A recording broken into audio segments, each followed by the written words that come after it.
माता रामो मत पिता रामचंद्र स्वामी रामो मत सखा रामचंद्र सर्वस्वम में रामचंद्रो दयालु नान्यम जाने नहीं जाने न जाने। बागेश्वर धाम की जो आज पंचकुला की इस धरती में जहाँ भगवती आद्य शक्ति माँ मनसा देवी विराजमान है, नाडा साहब हवाई दरबार जहाँ गुरु नानक देव जी ने अपनी बैठक लगाई थी, उस स्थान पर हम जाकर के प्रणाम करके आए।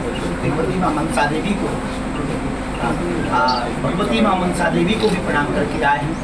हमको बहुत प्रसन्नता हुई, वहाँ जाकर के बहुत आत्मीयता हुई और जो हृदय आह्लाद हुआ।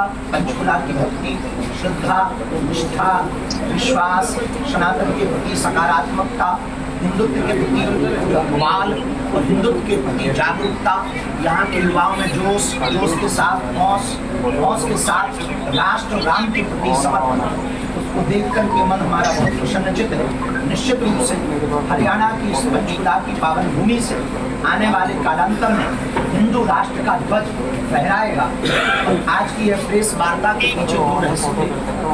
एक तो आप लोगों से हम मिल पाते हैं, ये कारण है। इसी में दूसरा कारण, कालांतर में 7 नवंबर से 10 दिनों तक हम दिल्ली से वृंदावन तक पद यात्रा करने वाले हैं।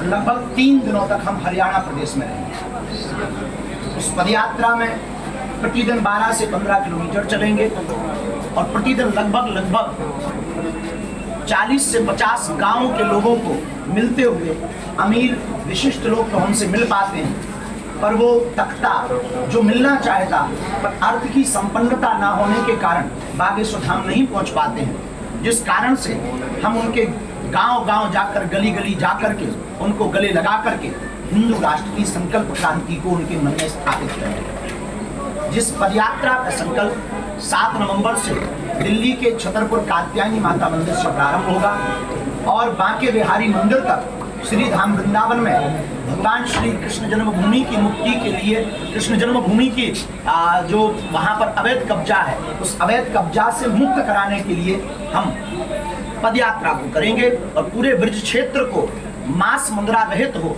ऐसी संकल्पना के साथ पदयात्रा करेंगे। इस भाव को आप तक पहुंचाना था, इसीलिए आज की यह प्रेस वार्ता को रखा गया।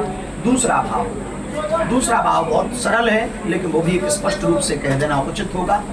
अभी एक न्यूज जो छपी थी यहाँ से, निश्चित रूप से एक बहुत निंदनीय घटना हुई। एक ही परिवार के 7 लोगों ने अपने शरीर को छोड़ा। आगे भविष्य में इन्वेस्टिगेशन में और रहस्य भी खोलेंगे, जिसमें आत्महत्या प्रथमदर्शिता पुलिस प्रशासन के द्वारा कही गई है और वो एक हृदय विदारक घटना है। भगवान से हम उनके लिए प्रार्थना करते हैं, लेकिन कुछ हमारे बंधुओं ने उसको बागेश्वर धाम की कथा से जोड़ दिया था कि कथा सुनकर के गए और उन्होंने आत्महत्या की। बल्कि सच ये है जो पुलिस ने भी बताया और इन्वेस्टिगेशन में भी आया और सीसीटीवी फुटेज में आया कि वो कथा में आए ही नहीं लोकेशन के अनुसार, क्योंकि जिस दिन वो यह घटना हुई उस दिन कथा 7:20 पर स्टार्ट हुई। इसका लाइव वीडियो यूट्यूब पर डला हुआ है और वह घटना का जो सीसीटीवी जब कार जो कैच हुई है कैमरे में, वो 6:40 पर।